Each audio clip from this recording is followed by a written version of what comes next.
want to thank you for being with us here tonight. We are excited to be here with you. There is lots to talk about, and we want to welcome you. If you're new to the company, we do this every month at 6 p.m., and it's always on the second or third week of the month. We always send you an email with the link. We always call you and remind you the day of the meeting so that you can be here with us tonight.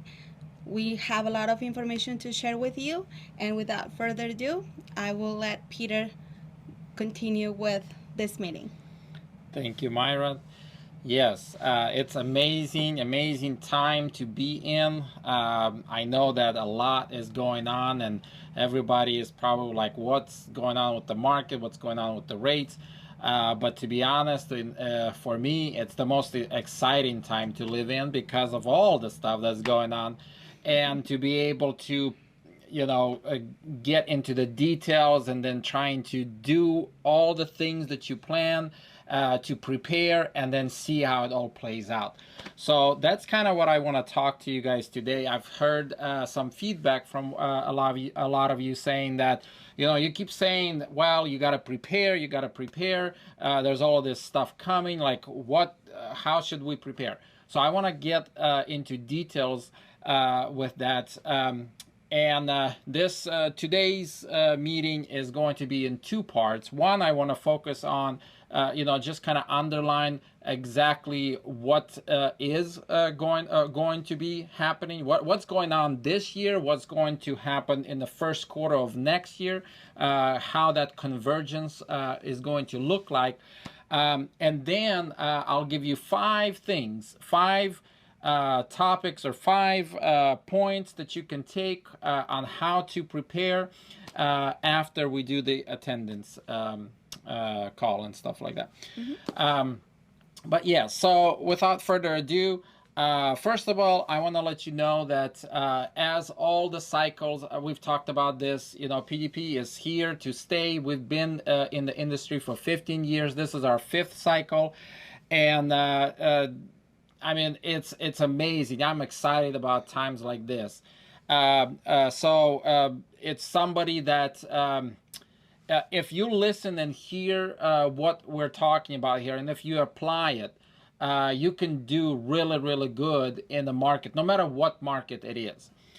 But I want to start off by saying this quote. This is very important, and I've heard many people say it. Daniel Patrick is one of them that said it, but there's so many different people who say this. Everyone is entitled to his own opinion, but not to his own facts. It's true, and I'm going to try to stick to the facts.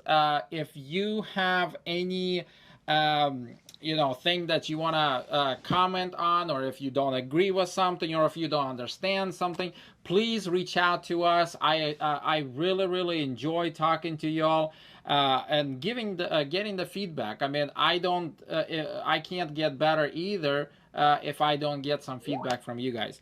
So with that said, I want to talk about markets, thriving during market crash. Market crash or bear market, whichever you want to call it. But there's definitely something, the crash or bear is definitely happening.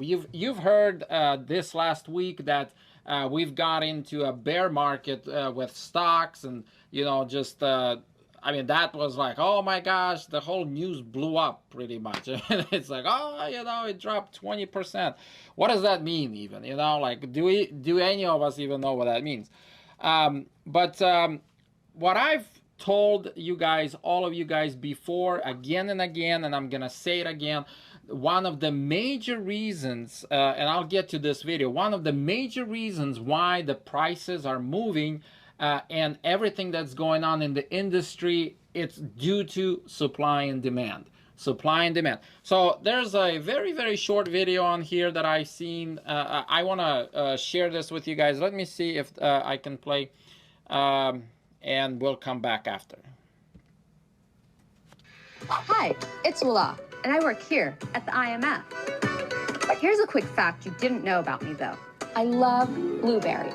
Blueberry muffins, blueberry pie, blueberry scones, anything blueberry. But what does this have to do with economics?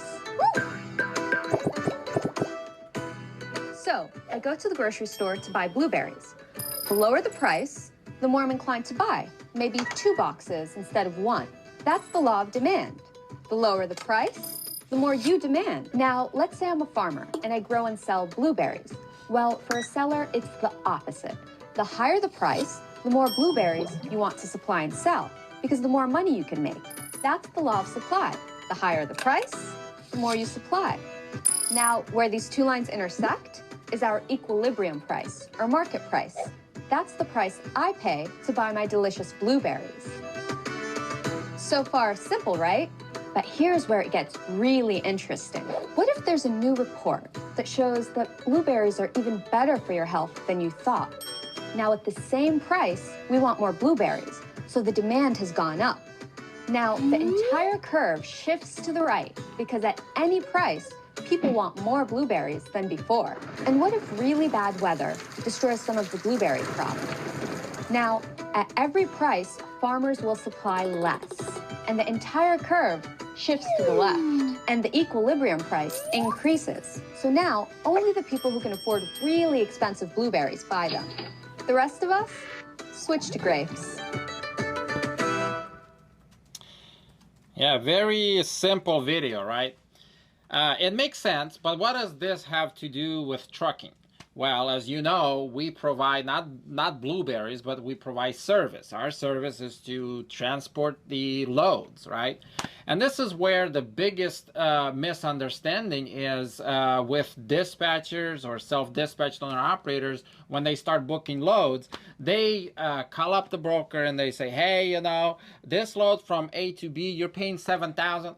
I want $8,000 for this load. And they're like, nope, that ain't happening.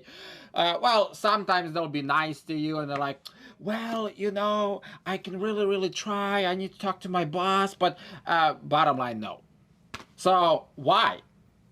Yes, a lot of it has to do with people skills and so forth. And, you know, you have to present yourself, be professional, all of that. But bottom line, the only thing that moves prices is supply and demand. Nothing else. Literally. Like, you have to understand that the reason why they are paying 7 is because they know they can cover it at 7. If they can't cover it at 7 and, you know, it's sitting there for some time, well, yes, they're going to want to bargain with you. But do you know that? How do you know that? And that's where, you know, where it's a big deal, it's important. You don't just book loads, you call up all the different people and that's it. This is why you need to know what the market is, where the rates are, where the loads are, and so forth. During good years, none of you really have to do this. I didn't have to do this when it's good years because you can pretty much book anywhere and they'll pay you and you're gonna make net profit that's good for you and you're happy with it. So there's no point of doing that. Well, the problem is during bear markets like we are starting to get into, it's just gonna get worse because these spots, they're gonna be much smaller. And identifying those spots is the key. If you don't know where those spots are, those hot points are, you're going to be always at disadvantage. And here's the thing. When I say that it's going to get worse, I'm not talking about that it's all downturn from today. I'm talking about it's going to go up and down, up and down. It's going to get probably bottomed at some point, but then it's going to start to go up and down, all the way up. You never see a line go up and down. You always see the zigzag thing. This is, you know, you've seen those graphs. So, like looking at here, you know, in I've seen you guys, I've showed you guys this before, but as you can see, you have the first quarter, you have the second quarter. Like you can see that in here, this was approximately first quarter 2022 through fourth quarter 2022. See how it's gonna go. It's slowly going down. We're in the.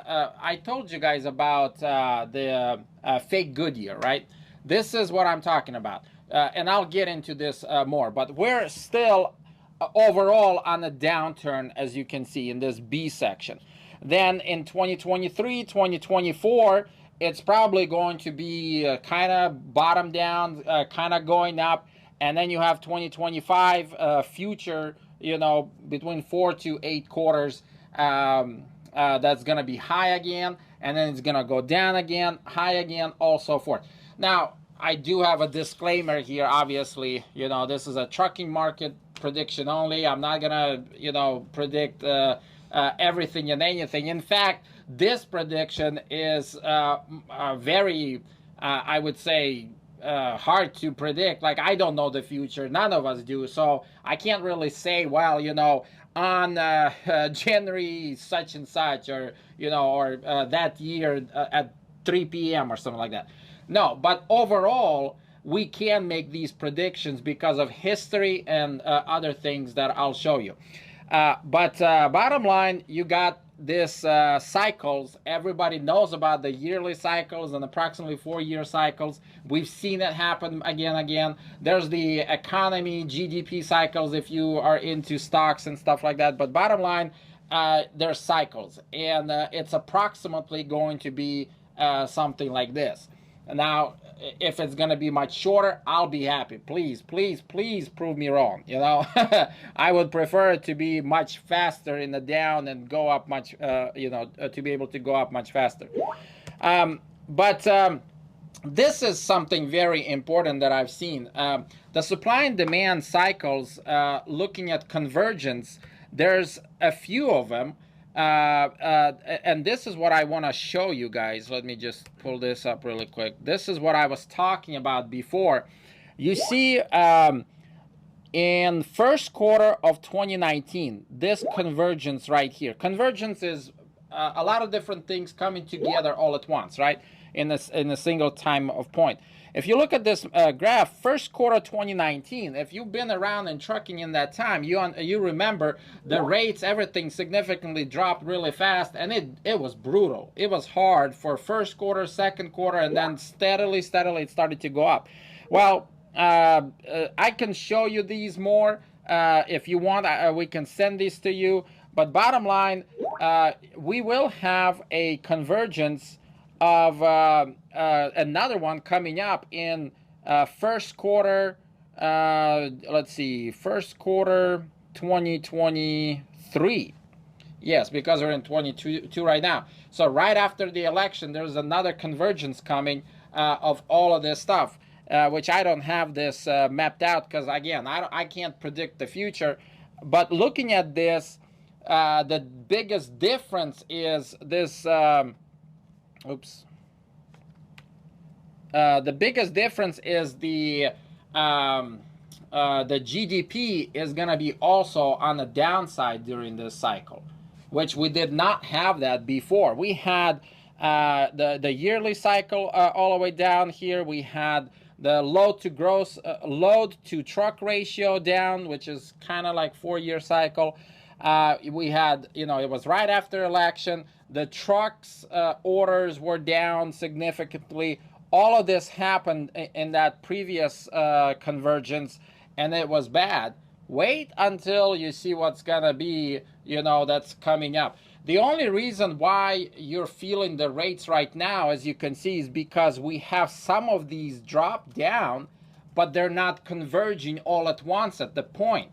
Okay, we had, like, for example, the load to truck ratio was high, as you can see, in the first quarter of this year. So it helped a lot not to have it really bad in this first quarter. But that's most likely not going to be the case next year.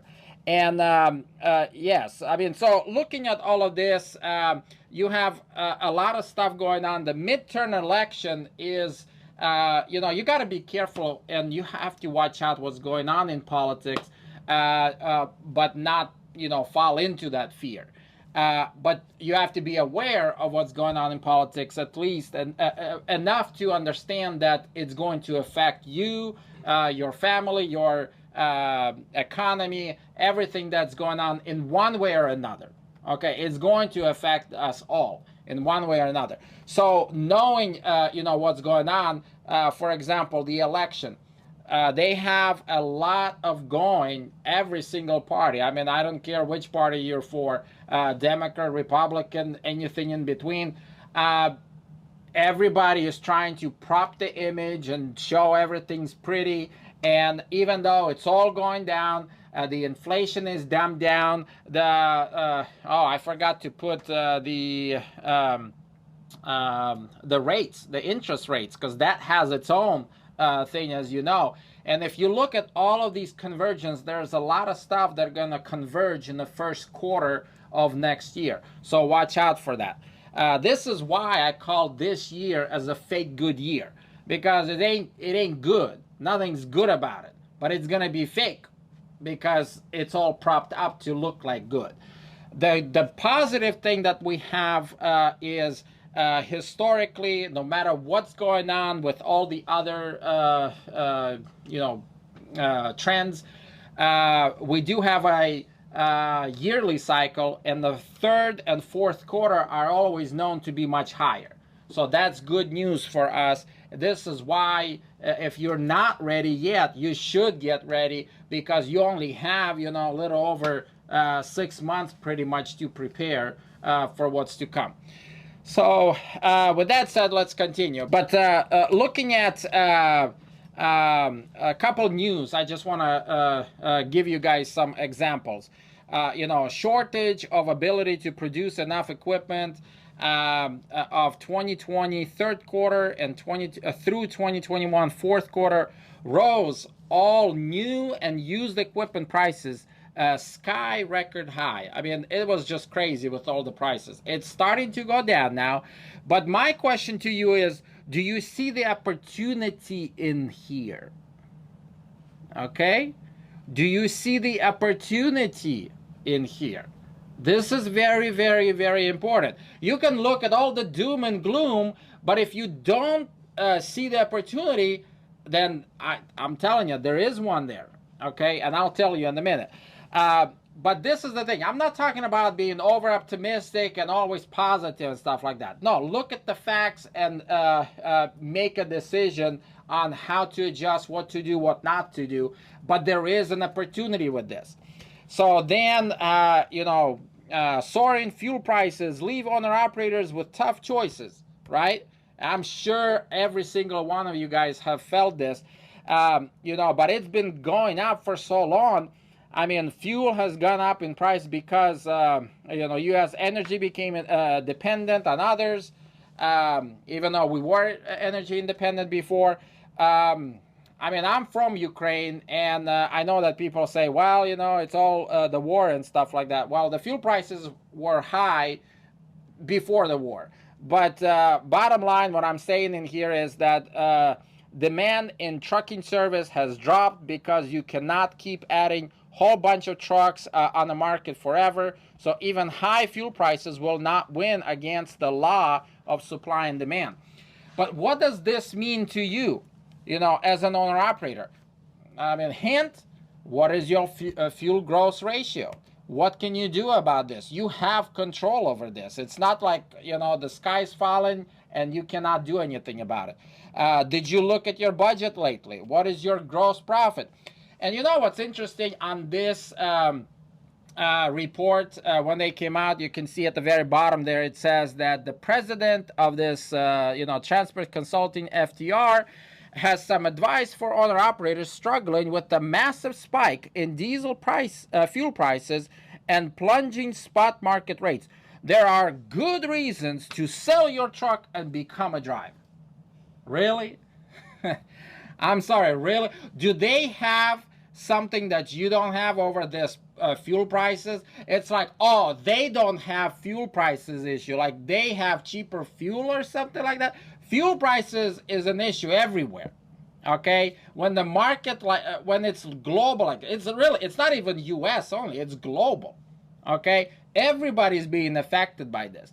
But I will say that what they're basically saying here is that you, an owner operator, is stupid enough not to figure it out on yourself what to do, how to, how to manage your finances, how to do this on your own. So guess what? Just quit, become a driver, and make everybody's life easier. I mean, that's what it reads to me, at least. I'm sorry. If you disagree, let's debate on this, okay? But bottom line, I mean, just because fuel prices are down, that is not it. I mean, I've been an owner-operator for so long, and I've been a driver. Whenever you have your own pros and cons of dealing with bosses, but just because fuel prices are higher for owner-ops, it ain't easier for big fleets. Okay. I'm going to touch a little bit base, but I'm not going to go in too much because I know we have to do the... but yes, on this topic, all I can say is that inflation is real, like it or not. Yes, they want you to believe that it's because of Ukrainian war. Inflation was going to happen regardless, because in 2020, if you look at the Federal Reserve, how much money they've print record number of money, and all of a sudden it's because of the war. I mean, I'm sorry, but 2020 happened before the war. If did we already lose that history, or like we forgot or something, like short-term memory people? I mean, or not. But bottom line, yes. I mean, if you do this, of course you're gonna have all of this idea about universal basic income. Look, you can believe what you want, but I will tell you that communism is bad, period, okay? And universal basic income, yes, we had to go through COVID. Yes, none of us liked it. Yes, it was horrible. And I will say that it was serious, it was real, and I mean, it wasn't easy for any of us. People died, okay? People died. But that is not the reason why we should give away our freedoms, okay? I'm not gonna go too much into this topic, but bottom line, the inflation is real, and it's gonna hit all of us. Let's see. Supply was growing uncontrollably in 2020. When I say supply, I'm talking about we were adding a whole bunch of trucks. I mean, everybody was getting trucks. I mean, it was just crazy. It was the same thing, if you remember, 2017 and 2018. And I can go back approximately every 4 years, back, and I'll tell you, like, this is a history. It's been happening before. But bottom line, we've had a whole bunch of trucks added to the, there's a cause and effect. You have not enough trucks, the prices rise. Then you have too many trucks, because too many trucks added because the prices drop. So then you have to drop some, trucks, and so on. But fear, all that stuff, it changed a lot of trends. It changed a lot of things in the market, how we, our habits, how we, what we do things. And by shutting down the whole country in April, it kicked out a lot of trucks from the supply. And all of a sudden, we've had a big amount of trucks, a big amount of, loads come at us, and as a country, we don't have enough trucks. So yes, the rates went up, and that was a good thing, I guess, about that. But yeah, it wasn't easy. It wasn't easy. So one of the things that all of you guys know is that we do have these maps. Now, if you haven't been looking at these maps and you call and say, man, it's horrible, it's crazy out there, we can't book any loads, it's just brutal. Look, I'm sure that you already looked at the maps. Maybe you don't understand how to read them or something like that. We can help you, we can train you on this. But please believe me, the importance of these maps, the trending capacity, if you can see, there's always something going on. It's not gonna, it doesn't mean that now, okay, you can't go to Florida, which, by the way, the Florida peak thing, it just expired. So if you're planning to go to Florida, please don't go there right now, because that's already too late for that. But there was a time for Florida when it was doing pretty good. But what does this mean to you? Okay, again, I go back to fuel growth ratio. I'm talking about budget. Have you looked at it lately? profit and loss. Do you even know what the difference between profit and loss and balance sheet? I mean, you as an owner operator need to know this. And you, please believe me, you are smart enough to look at this. You're more than capable. You're more than smart to understand and know this stuff. I mean, if I did it, if all the other guys, believe me, you can do it too. This is not rocket science. You don't need a degree or doctor's degree for this. But all the big guys, they will tell you otherwise. They'll say, no, this, don't touch this. We don't talk about this. Why? Well, because, I mean, I'll let you fill in the blanks. But bottom line, do not fall into the fear and distractions. Focus. There are pockets of markets that you can make money at. Okay? And I know this because I'm looking at the guys that are making money right now. Okay? You might not have access to all the data, but I do. A lot of us in the company do that have access to that. And believe me, there are guys right now within our company who are making good money. And I'm talking about good money, okay? So if that's not you, believe me, you can do this, okay? This ain't rocket science. So thriving during market crash or bear market, whichever way you want to put it. 5 points, okay? What are the things? Well, number one, the reason why I've been talking about all of this for so long, and yes, is because I want you to recognize it, okay? You must recognize the market crash or bear market or whatever you want to call it, that it's coming, and understand what is really going on, okay? It's not going to, you can't expect to have all the TV news people or me even to tell you, good, bad, sunny, rain, all of that. We all do, I'm sure, but you have to be able to filter through all of that and make sense for it for yourself. But I like, for example, on this thing, Black Friday example. All of us know what Black Friday is. Everybody, I don't know, sale. People literally try to get in the door, like they camp at the store 2-3 days early because they know they're gonna get this, whatever game thing or something like that for a cheap price. Why do they do that? Okay, because they knew that it's gonna happen, so they prepared. They got the money. They know what to do. They're gonna get it. As long as they're the first, they're gonna do it. This is what I'm talking about. If you do the same with this, you will succeed. Learn from history. Believe it or not, history matters. I mean, those of you that slept during history class, I mean, I did too, to be honest, okay? Not all the time, but yeah, sometimes I did. But it's important to learn. You can't predict the future, but you can learn the patterns. You can see what's going on. This is why it's very, very important to hear and understand it.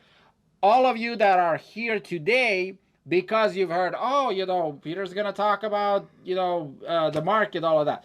That's already a first step. I mean, but the reason why I've been talking about this right now is because we literally have the third and fourth quarter as the last resort for us to prepare. Okay, believe me, you might think that all these rates are down and stuff like that, but actually I've seen a report come out that the volume's already starting to pick up in the ports in California. So, and another report is right around this time is when everybody starts to prepare for the Christmas, all the presents and all that stuff that's to buy. Logistic-wise, everything is literally starting right now with all of this. So there is stuff moving where it will pick up in the third and fourth quarter. It always does, and we're about to get into it. And some of you might have already seen, if you're in the right places. If you're driving in the right places, you would have seen these starting, I'm talking about how much loads availability, load to gross ratio. Okay, that's what I'm talking about. But bottom line, I mean, I did want to mention you this, even during history, with everything that will happen during the war, I mean, you do know that during World War One, World War Two, if you read the history, businesses still there've been businesses. Okay, businesses did some good. Some failed, some went out of business, and some thrived. Okay, so you want to know why did those thrive? Well, I'll tell you that trucking is actually one of the good businesses to be in, because no matter what, you gotta have to move stuff, you have to transport stuff. So it's a good business to be in during whatever happens. Um, yes. Number two is predict and prepare your future. This is why I'm doing all of this. I mean, you think, yes, some of it is fun to try to predict and then to see how true it is, okay? And as you pass, fifth cycle, you're starting to kind of, get better at it. I wouldn't say that I'm perfect or in any way great at it yet, or will I ever be? I mean, I always want to learn. But I will say that predicting and preparing your future, you need to do that for yourself. Yes, but what is your plan? And that's another thing. Like if you're planning to survive, well then what do you expect when you are surviving and barely making it? I mean, you need to plan to thrive, not survive. Right? Which just the one word can change your attitude towards the situation and everything, and it will make that much better.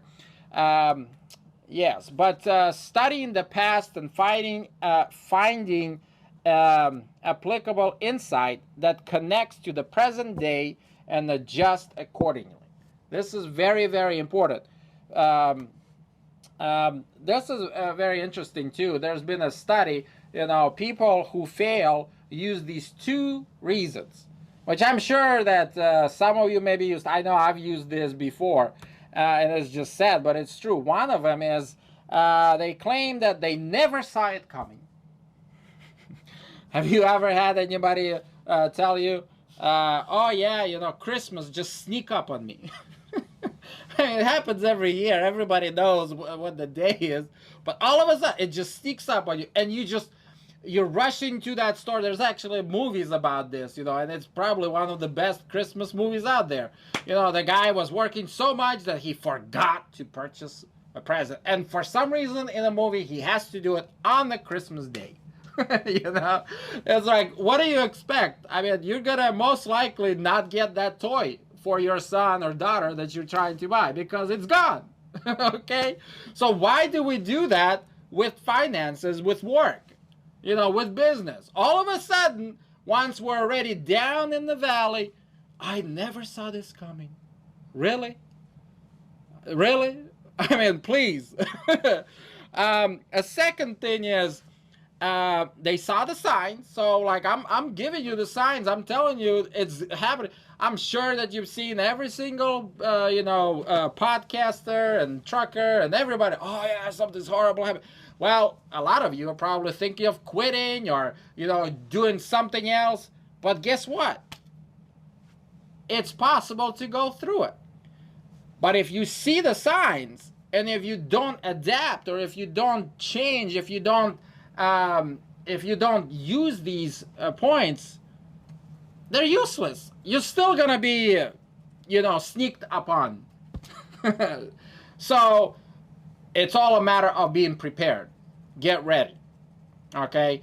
And a lot of us that went through this cycle already a couple times, well, we start early. So like, for example, in 2019, when we went through that thing, in 2020, I want to say when the rates started to just go up in July, I'd say June, July 2020, that's when I started to prepare. Okay, that's when I started to, okay, this is it, this is my time. So right now, some of you have felt this, and I've talked to some of you about this, but I don't know if you heard me, but because of the rates dropping in the last couple months, everybody is trying to, well, something's wrong. I would say yes. So now you're listening, right? Now you want to hear. So guess what? You do have a short window of third and fourth quarter, but it's very, very short-lived. So third thing is exercise emotional intelligence. You know, some of you probably thought that I'm gonna give you 1, 2, 3 step or some kind of step on exactly what to do and so forth. And here I am talking about feelings and intelligence and you're smart, all of this. Why? Because it has nothing to do with the markets. It has nothing to do, you know, being successful in any business. Doesn't matter trucking or anything else you do. It's not the markets that make you suspect, you know, it's not exactly the situation and all. It's not, it has more to do with your thinking. Okay? It's that simple. Okay? That's why I put so much into this, or trying to, you know, make you understand the importance of this stuff. Because you can drive the trucks, you can do business, you can do so many different things, and you have exactly the same opportunity as the other guy next to you. And I literally see this right now on the screen. I look at, you know, some of you that do have good money in your banks, that we send out thousands. Even right now, we send good money to you. And then others are much, much lower. And some are very, very low. And I'm just like, ugh. Okay, like what do I do? How do I, you know, a lot of it has to do here. It's right here. It's that simple. Know your numbers, your budget. I've talked about this so many times. How many, Myra? I don't know. I mean, maybe at least 2 million times. But every time we go through this cycle of down, I always repeat your budget. Yeah, this allows you to avoid stupid decisions that based on fear, greed, impatience, and worry. And you know, I'm not just reading from a book. I'm telling from my own experience, which actually a lot of this has come from book that I've been reading before. You can do this, okay? This ain't rocket science. This is what I'm trying to tell you, okay? It all starts here. Numbers. Do you like math? Well, guess what? It doesn't matter if you like it or not. You know, you have to like it. You have to figure it out. And you're smart enough to do it. 1 + 1 = 2. There is no special formula. Plus, you know, we do make it easier for you with all the stuff that we, the budget calculator. There's a bunch of stuff that we do for you that it makes it so much easier on accounting. We have the P&L, the balance sheets, blah, blah, blah. Sorry, the P&Ls. But bottom line, it's not hard. Another thing is brainstorm on acceptable lanes, RPMs that you will not drive for. Okay? Areas you will not drive in. I mean, to be honest, if we had a lot more time, I can give you so many more points on this. But I'm just giving you an example on these stuff. You know, exercise your emotional intelligence. It's just that simple. And I know I'm going to make budget as 2 points because that's just how important it is. But we do have a calculator in here, as you know, and it does calculate, you know, the worst. It calculates 3 things. This is very, very important. You have to know this before you start even booking the loads, before you even start the truck. You have to know what your minimum expense is. I mean, I'm talking about what is your minimum or fixed expense. You call it any way. But bottom line, how much you need to make per week, per month, per load. Yeah, because you can literally do this whichever way. We have it per week. I mean, you can do it per week, per month, per load, per mile. Yeah, probably per mile, not per load. But how much you have to make, let's say, per week, I'm sorry, how much expenses you have per week, regardless if you work or not. Some of you are different. This is just an example. If you look at this and you say, yeah, maybe this is too high, maybe it is. I mean, check into it, figure out, okay, where can I save? Yeah, it's very important to know where your expenses are. The same thing with break even. How much do you need to make to just break even in a week, or per load, or per month, per mile? The same thing with gross loads. I mean, you want to know what is your weekly loads goal calculation is. Okay? You want to know what you're striving for and how much will you make. Well, you know, if you do this much, how much is it going to be? What about net from here? What about this? You want to know this type of stuff. Yeah, and if you have any questions about the budget calculator, sorry, Peter, to interrupt. Yes, please.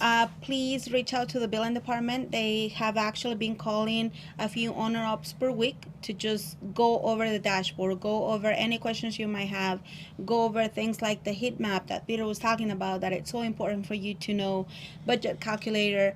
All of this is available for you. There is no additional cost. It's already part of the percentage that you're paying PDP, so take advantage of it and reach out to billing if you have any questions.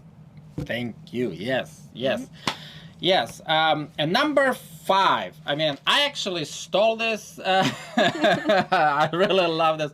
I mean, I listen to guys like Robert Kiyosaki. There's a couple of guys I have in here, but this is actually from listen to this. This is just priceless. You know, cover your ass at. I'm just sorry. It's just I had to do that.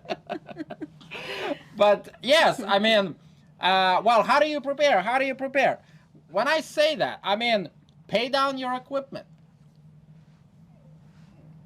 I mean, imagine how much easier it's gonna be when you have paid down the equipment, or as much as you can, or, you know, having assets on balance sheet does give you a lot more advantages. I'll tell you that. As a business owner, this is why I'm so against anybody who says, well, just quit and become a driver. Really? If you do that, just think about this, okay? You're pretty much giving away all of all the assets, anything that you can have that will help you to sustain yourself, and you're giving your freedom and everything into somebody's hands to pretty much, you know, be at their wisdom, at their, you know, you have to trust them that they know what they're doing. And believe me, even big companies go out of business. No matter how big you are, bank, business, you will fail. I mean, if you have a bad budget, you will fail. But my point is, if you, as an owner-operator, if you, it's an investment. It's much more, you have full control to make sure you have a job.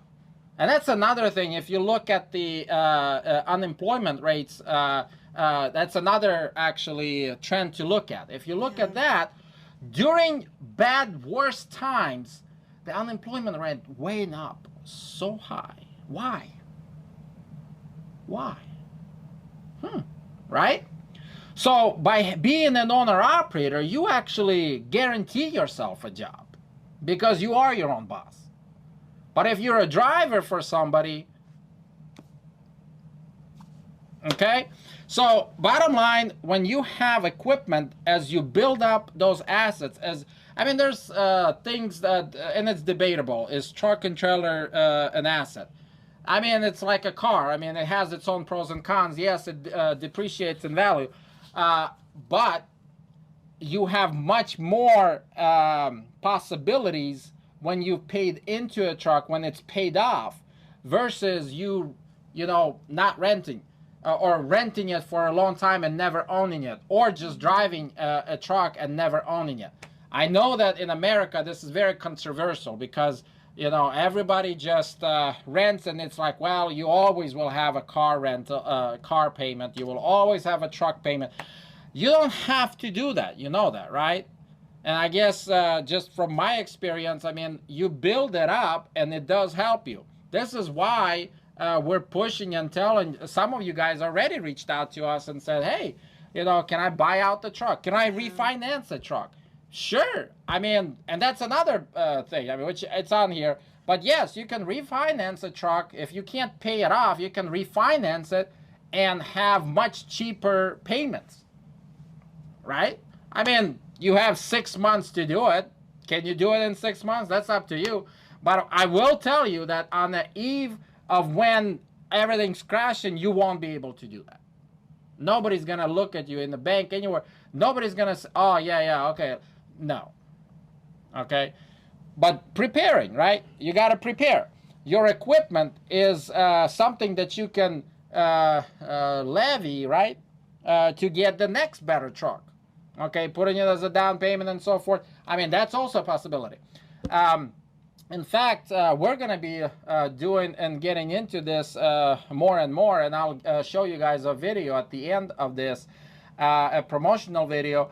And this is only showing to you guys right now, but we are going to make it the mainstream and like open to everybody soon. But the idea is you can literally start or get a truck with low startup cost, work on your business credit, and we've shown you guys about this. We've had somebody already come on. Yes, you can literally build your business credit, and you can do, you can prepare, you can set your ducks in a row per se, and then you refinance it and so forth, and it's yours at the much more favorable cost to you, but also it's yours. And you can literally build this up. Every single owner operator that's with us that actually became a fleet owner, eventually this is what they've started to do. If you are constantly thinking that you will always have a payment for every single truck that you own, guess what? During bad times, you will go under. Okay? Because it's hard. It's hard to make payments, crazy payments on trucks when you got that truck during good times, and to be able to pay that payment during bad times. But guess what? If you can spread that out somehow, that is a big good way. I mean, the market dictates what the rates are, payments for the trucks. I even have no control. Like if I'm buying a truck right now and this is what it's paying, that's what I have to pay per month. I mean, I'm trying to negotiate, but it doesn't matter how big or small company you are, you will get a certain rate in that market. But it's the same thing with house refinance. You get it at one time because this is what you have to do, and you try to lower that interest rate as low as possible during that purchase. But a couple of years down the road, when the market is in your favor and the rates are much lower, why not refinance? Anyway, I can keep on and on this, but it's I don't know, common sense, I think. Pay off your high interest debt, or any debt, to be honest, but at least start with your high interest debt. Use Snowball Effect. Dave Ramsey teaches on this. Check him out. This is a big deal. But I would hope that you guys understand, if you're in debt and everything's gonna go down with the with all of these stuff converging together, you got to be able to survive during that time, right? You got to be able to survive. So your debt, credit cards, all of that will bring you even more down. Gambling is, I didn't put it on here, but obviously that's, oh God, don't get me started on that. But that's not a way, gambling is not a way to get out of debt. Refinance your equipment. There you go. I was just talking about this. Yes, the video I'm going to be showing you guys at the end about this. But refinance your equipment to lower the payments. Lower your fixed expenses. I mean, again, by refinancing your equipment is one way to do it. But think about what else can you do to lower your fixed expenses. Okay? And if you notice, I mean, I'm pretty much, this all starts from budgeting. Budgeting. If you look at the budget, look at the expense column, look at the income column. Obviously, every single one of us have been always looking at the income column, right? I want $1 million for this load. But we forget to look at the expense column. If we lower our expense and increase our net profit, that's pretty much making money too. Okay? So you have to work on both ends, both fronts. Look strategically at P&L, where to adapt and change. Okay, the adapt and changes are the root or the key words on this. Yes, and by the way, fuel to gross ratio, price per gallon, is, I would say, one of the biggest and easiest things that you guys can do to save. I know the fuel prices are high. I know they're high. But I'm talking about, there's a couple things that you can do. Watching where you fuel. Okay, don't fuel in Pennsylvania. Everybody knows Pennsylvania fuel prices are high. Don't fuel in California. I mean, if you need to fuel something small. But you don't need to fuel too much in there. Go and check it out where the taxes on fuel is much cheaper, okay? But if you're just going through and then at the end of the day, yeah, I don't know why. I don't know why I'm not making any money. I just did $7,000 load, and why didn't I make money? It's Peter's fault, right? I mean, all of a sudden it's global warming fault. Oh, it's, you know, who else is, you know, maybe at the president, maybe. You have full control over your budget, over your finances. I mean, what does somebody have anything to do with it? If you don't see that, you're already, you know, a lost sheep. But you can do this. You can figure this out. This ain't rocket science. You know, let me help you to finish this and yeah, get into this. But making meaningful changes, this is very important. Don't make just feel good changes, okay? Which, hey, all of us want to help the earth and the climate. I'm sure we want to maybe, you know, save some trees and all that. And I'm not against that, okay? You know, I have solar panels on my house. You know, it took some time to get those, but hey, you know, I'm very proud of that. You know, but bottom line, don't just, oh, I just made this change and I feel so good about it. Is it meaningful? Is it gonna get you through? Don't just strive to create enough goals to barely make it. No. You know, do it more than enough to make sure you're covered for what's coming. Yeah, and I wanted to add something in regards to assets. You know, owning your own truck, owning your own trailer. I saw something earlier on social media and it stuck with me. It said, marry the house, date the rate. What does that mean? You know, if you see a house, if it's within budget, interest rate is high right now, but if you see it and you can buy it, go for it. You can refinance later and you can save on that interest. You know, whenever the rates drop to over, you know, 1% less, that will be the time for you to refinance. So that's what Peter is saying as well. You know, if you have an opportunity right now to purchase equipment, to grow your fleet, to maybe even pay off the current equipment that you have already invested on and that you have put a lot of money on, a lot of time on, then take that opportunity. Yes, thank you. Yes, and that brings up a good point because with refinancing and stuff like that, I mean, because of a lot of you guys have been paying down on this equipment. Yes, it's been leased to own. Yes, per contract, you don't accumulate any equity until you pay the last dollar. However, when you refinance, you know, the whole balance is taken care of. Plus, you save a little bit on interest. But something interesting, Robert Kiyosaki, I mean, looking at his, it was very interesting to hear that during 2008 crash, I mean, during 80s, during 70s when the rates were really bad, which I wasn't around back then. But look, he actually made really, really good money. And you can, budget-wise, you can make money. You can produce money even in the high interest rates. All of this, oh, the end is coming. Well, guess what? 70s, I mean, the inflation was horrible. We survived, okay? Educate yourself, and so forth. Bottom line, okay? I like this. Bottom line, That's right? Peter's Man, it's already 7. When you are ready, you can profit regardless of which way the market goes. When you are, you know, prepared, you can say also, you can profit regardless.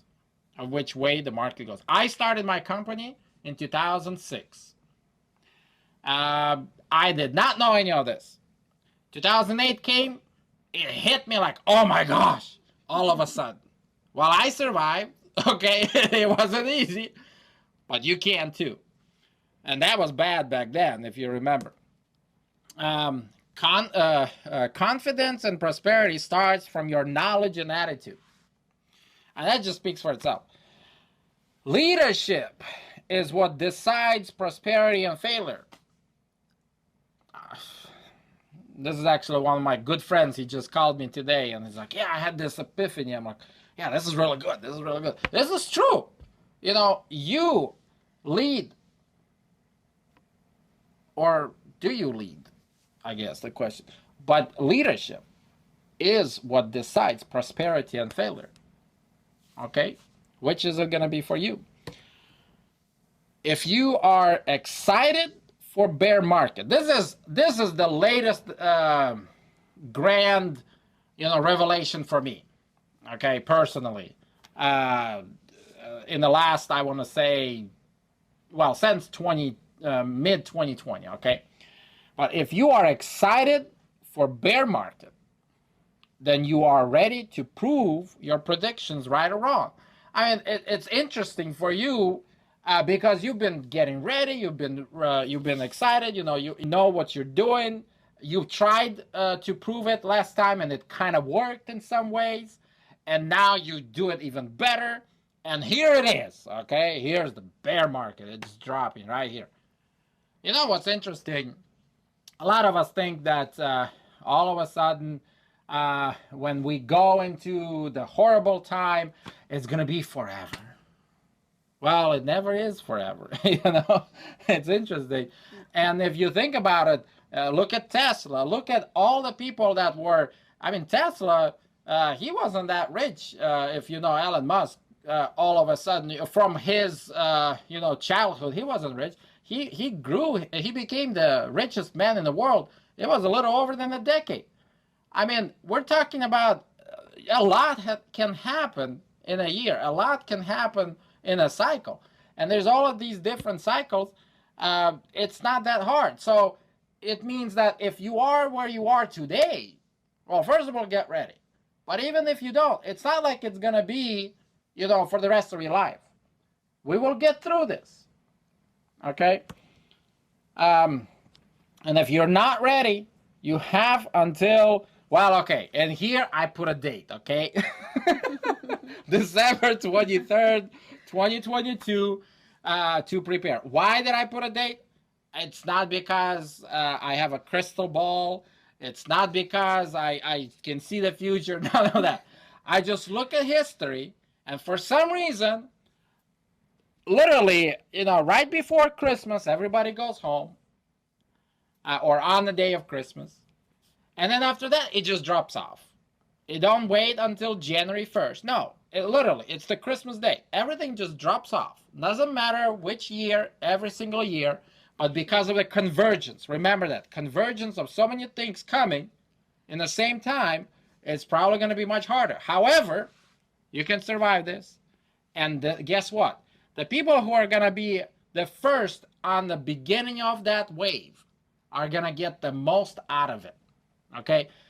You will be able to fill every hole that you've dug yourself into, if you have, which you have time not to. But if you have, being the first is the key to be on that wave. Because everybody else, if you quit right now, which of course, it's up to you what you want to do. I'm not going to force you to do something you don't want to do. But if you quit right now and say, well, I'll get in when it's better.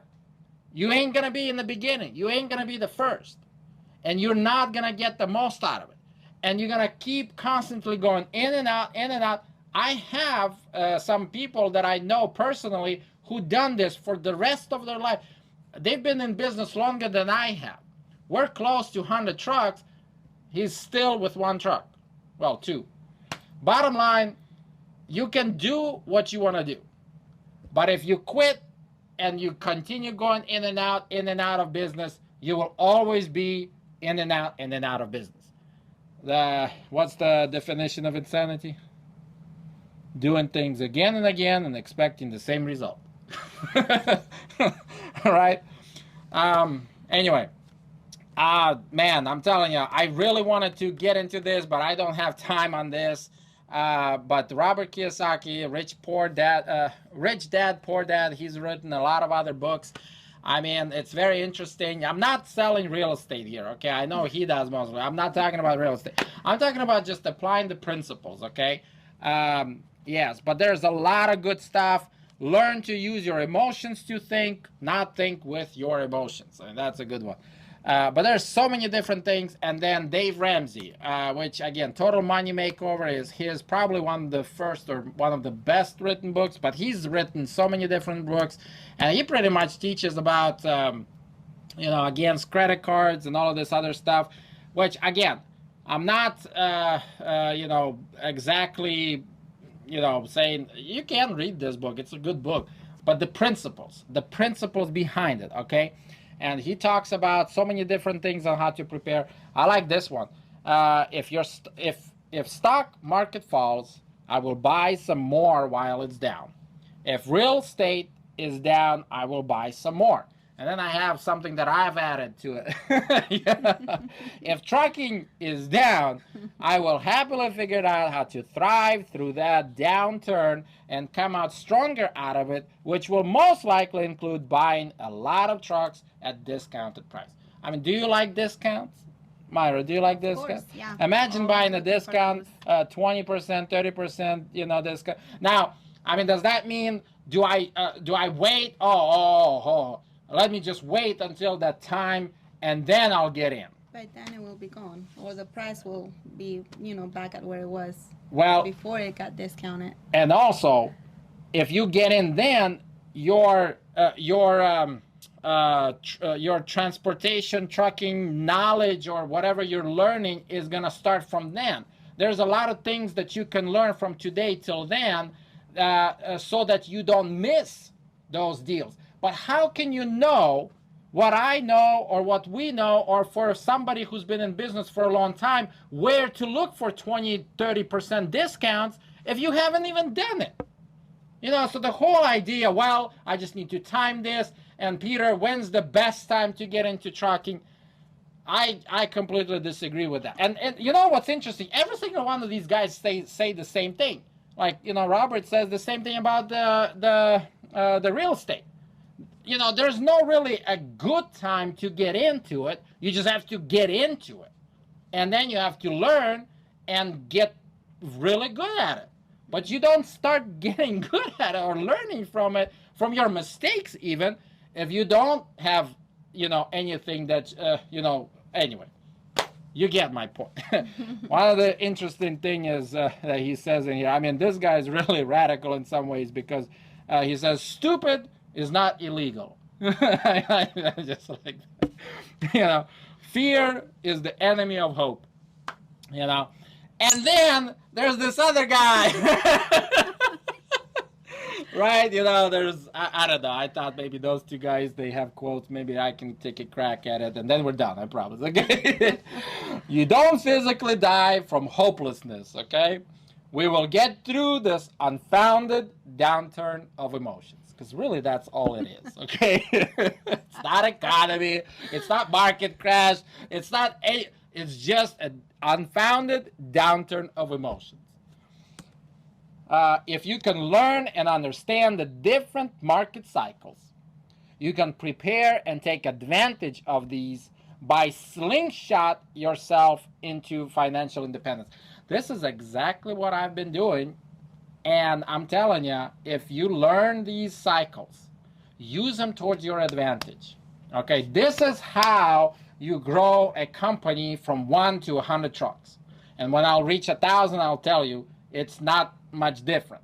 Okay, but right now I only have 100, so I can't really say that yet. But yeah, but bottom line, this is how you do it. Okay, it's not rocket science. And you don't need millions of years. You don't need generations for this. You don't need to be, in business for 50 years to get. I've done it. Believe me, I've been in business for 15 years, 15, right? But the first 7 to 8 years, I was just goofing around. I was driving. I was, oh, you know, it's nice. I like California. I want to see, you know, that Grand Mountain, that, you know, I want to see that. I don't know. Like, I've never seen cactus, right? I always wanted to see the cactus. So I literally just drove through the desert. I stopped and I didn't touch it, okay? But I just wanted to see the cactus, you know, like I was in early 20s, you know? Oh, wow. You know, but yes, then you start to think, huh, really? This is how you do it. Okay, once you go through few of the cycles and you start to realize the patterns, distractions like fear no longer have the same grip on you. Instead, you get excited, okay, for the cycles to go up and down. Again, if you're not excited, it's okay. It's okay. We'll get you there. You know, just bear with us, okay? It's not that hard. It's not rocket science. You can do it. And I know my quotes are a little longer than the other guys. Last one, okay? I promise, okay? It will not be always this way. That quote is true in the bear market, in the bull market, and everything in between. Okay? So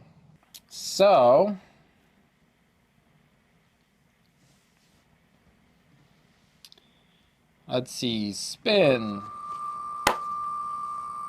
And the first winner of $300 is... It's Mario. Mario Williams. Mario Williams. Yay! Congratulations, Mario. Congratulations. You can actually write on the chat. That's Mario Sims? Yeah. No, that's we have Mario Sims and then we have Mario Not Williams. this time, Sims. Not this time, Sims. Oh, you got to give it to both of them. Yeah, what's fair is fair. Yeah. Thank you, both of you guys. But okay, yes. Yeah, so we have Mario Sims and Mario, just Mario, which is Mario Williams. Yeah, Okay. Sims is Sims right here. is right there. Yeah. Okay. All right. So Now that next we have winner. clarified that. Yes. Now, well, by the way, every single one of you do get 3 positive points on BTO Correct. card, and if you don't know how important that is, please call the office because it's a big deal. But yes, the second winner for $300 is... so close. It always Kevin does Coven. that. Yay. Kevin Coven, congratulations. And he just had a question on the chat, so we know that he's here. Yes. That was the last question that we went over. Okay, perfect. Okay, Yes. awesome. Okay, congratulations, Kevin. Congratulations. So, MVO, most valuable owner operator. Yes, and we have, and this thing changes all the time, but the Correct. first winner is Carlos Dawkins. Which, by the way, Carlos had reached out to me a couple of weeks ago, and he said that he wanted to give other owner operators in the fleet the opportunity to win. So he does not want his prize this month. He didn't know if he was going to be on the top 3 or not. Wow, But so he nice did of him. call and say that he wants to give other owner operators the opportunity. So whoever is after Carlos is going to be getting the first prize, and we'll go down from there. And thank you so much, Carlos, for thinking about others and for giving others the opportunity to win the MVO. We really appreciate that. Thank you, Carlos. Yes. Yes, so then the first winner is Shakina Tone Weaver. Yes, Tone Weaver. Congratulations, Tone. First place. Yes, and they were actually very close, by the way. Yes. Very, very close. So, yes, and then I had seen this earlier, and he was on first place. Yep.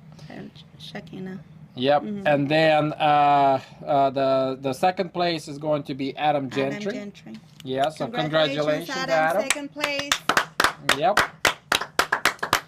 And again, they're very, very close, actually. Correct. Yes, and then Omar Reed is the next one. The third one. The third one yes, is congratulations. Omar. Congratulations. He actually likes to call himself Omar Best Trucker Reed. Yes. Hey, I mean, But he's been on this this- list a couple of times, so. This actually proves a good point that we actually talked about before, because some of you say, oh, well, I'm never going to make it. I'm never in the list. I'm never in the top 3, or, well, maybe not in the list. I'm sorry. Let me rephrase that. I'm not in the top 3. Tone had not been in the top 3, and he's here. And like I And said earlier, he was actually first place this morning when I checked. So, like Peter said, this is constantly changing depending on all the different factors that we take into consideration. But I just wanted to point this out. Tone Weaver, he's there, and he made it to the top 3. Omar Reed, he also made it to the top 3. So it is possible. And the thing is, that's the point. Like, if you don't know how this works, please reach out. But there are things you can do about it. It has to do with your safety. It has to do with your how much growth you do and so forth. And I mean, anybody, well, I don't keep trucking, or like if I'm exempt, you're still in here, and you are, competing also, and there is a chance for you too. But if you don't take,